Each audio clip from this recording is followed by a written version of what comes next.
the Inspirative TV channel. Meet different people with different experiences, language, culture, arts, and education.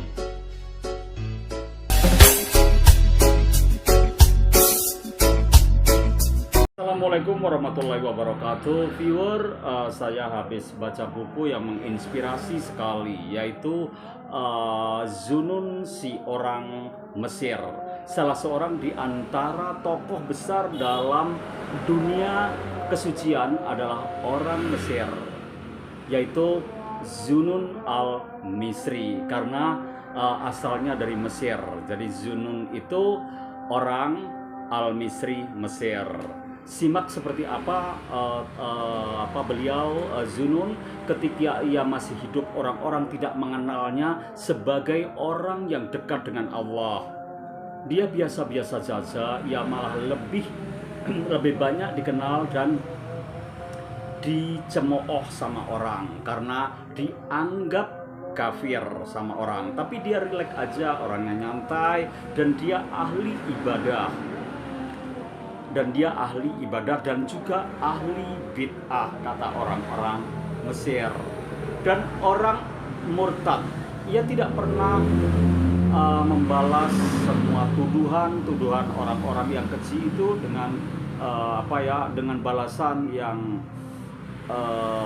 maksudnya setimpal ya. Kalau kita ya kan, aku disakiti, aku akan lebih menyakiti. Nah gitu, aku ditendang sekali, aku akan nendang 2 kali. Itu kita ya. Tapi Zunun tidak seperti itu. Tidak dengan kemarahan atau dengan serangan balik ya. Jadi Zunun itu orangnya baik sekali. Ia bahkan menunjukkan dirinya seakan-akan ia mengakui seluruh celaan itu. Iya, aku memang kafir. Iya, aku memang jelek. Iya, memang aku orang kufur. Iya, aku memang orang ahli bid'ah, kayak gitu-gitu. Selama ia hidup, orang-orang tidak mengetahui bahwa Zunun adalah salah seorang di antara waliullah, kekasih Allah. Orang yang mengetahui kedekatannya dengan Allah, dengan Tuhan, setelah Zunun meninggal dunia. Menurut Al-Huzwiri, pada malam kematian Zunun, 70 orang bermimpi melihat Rasulullah SAW dalam diri Zunun. Dan mimpi itu Nabi bersabda, "Aku datang menemuimu Zunun, sang wali Allah." Sesudah kematiannya, konon di atas keningnya tertulis, "Inilah kekasih Tuhan yang mati karena mencintai Tuhan dan dibunuh oleh Tuhan." Oh my God, Masya Allah, Zunun. Aku pingin seperti Zunun. Mudah-mudahan aku bisa seperti Zunun. Masih menurut Al-Huzwiri, pada saat penguburan Zunun, burung-burung di angkasa berkumpul di atas kerandanya sampai mengembangkan sayap mereka seakan-akan ingin melindungi jenazahnya. Pada saat itulah orang-orang Mesir menyadari kekeliruannya mereka yang selama ini memperlakukan Zunun tidak baik, mencela Zunun, dan banyak hal-hal yang dituduhkan pada Zunun tentang yang jelek-jelek. Ada banyak kisah tentang Zunun, dan hampir semua kisah hidupnya itu menjadi pelajaran yang amat berharga untuk kita semua. Dan kisah-kisah itu menjadi petunjuk bagi kita dalam mendekati Allah SWT. Di antara kisah-kisah yang dituturkan tentang Zunun adalah satu kisah ketika ia berlayar bersama para santrinya dengan sebuah perahu di atas sungai Nil. Oh my God, sungai Nil ya. Al-Kisah, pada suatu hari berlayarlah mereka di sungai Nil yang sedang berkreasi. Di sungai itu tidak hanya orang-orang orang-orang saleh seperti Zunun dan para santrinya, tetapi juga orang-orang yang menggunakan rekreasi itu sebagai alat untuk melakukan kemaksiatan. Di tengah jalan bertemulah 2 kelompok perahu yang mempunyai ideologi yang berbeda. Pada perahu yang satu terdapat Zunun, sang kiai bersama para santrinya. Mereka melantunkan zikrullah. Junun sama santrinya selalu berzikir kepada Allah Subhanahu wa taala.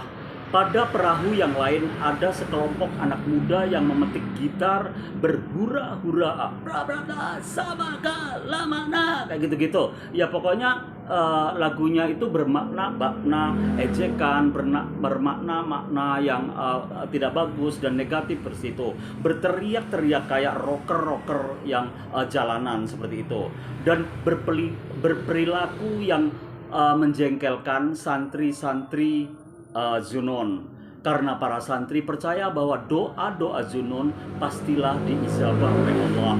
Mereka meminta Kiai Zunun untuk berdoa kepada Allah supaya perahu anak-anak muda itu ditenggelamkan sama Tuhan kita.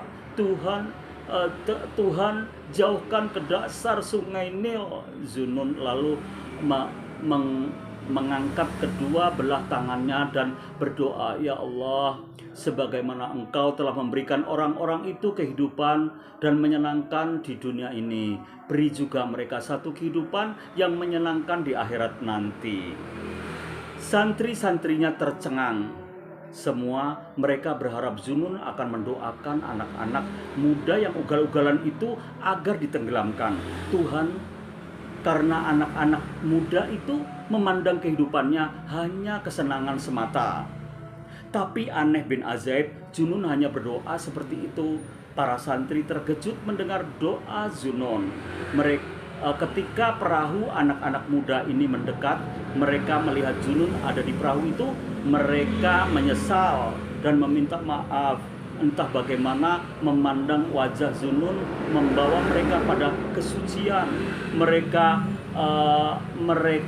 meremukkan alat-alat musik yang mereka pakai dan alat-alat yang mereka bersorak-sorai dan berteriak-teriak tadi. Mereka bertobat kepada Tuhan ketika melihat Zunun. Oh my God. Wahai Zunun, kamu apakan mereka? Gitu. Para santrinya itu bertanya. Waktu itulah Zunun memberikan pelajaran kepada para santrinya. Kehidupan yang menyenangkan di akhirat kelak adalah bertobat di dunia ini dengan cara begini. Kalian dan mereka puas tanpa merugikan satu sama lain. Kita tertarik dengan cerita Zunun ini ketika terbiasa untuk menaruh dendam. Kita ini terbiasa untuk menaruh dendam kepada orang-orang di sekitar kita. Sering setelah kita menjalani kehidupan yang baik, kita jengkel kepada orang-orang yang kita anggap buruk. Ketika ada orang yang memperlakukan kita dengan buruk, kita juga berharap bahwa kita bisa membalas dengan perlakuan yang sama, bahkan lebih kejelekannya itu. Dengan kejelekan lagi. Untuk itu kita sering menutupinya dengan berkata supaya ini jadi pelajaran bagi mereka. Zunun melanjutkan tradisi para rasul Tuhan yang mengajarkan kita untuk membalas kejelekan dengan perlakuan yang baik, dengan kebaikan. Bayangkanlah ketika Anda berdoa supaya saingan Anda hancur, agar musuh Anda binasa. Anda akan memperoleh satu manfaat saja, kepuasan hati karena hancurnya saingan Anda. Itu cuma sesaat. Tapi ketika Anda berdoa, "Ya Allah, ubahlah kebencian musuh-musuhku menjadi kasih sayang," Anda akan mendatangkan manfaat kepada semua orang, sama seperti doa Zunun al-Misri kepada orang-orang yang membencinya, kepada orang-orang yang melakukan kebaikan padanya, kejelekan padanya. Nah, itulah Zunun yang harus kita sikapi dan kita tiru kebaikannya. Jangan sampai kita membalas kejelekan orang dengan doa-doa yang jelek juga. That's all about my content. Mudah-mudahan bermanfaat. Mudah-mudahan bisa kita pelajari dari cerita Zunun al-Misri. Zunun orang Mesir.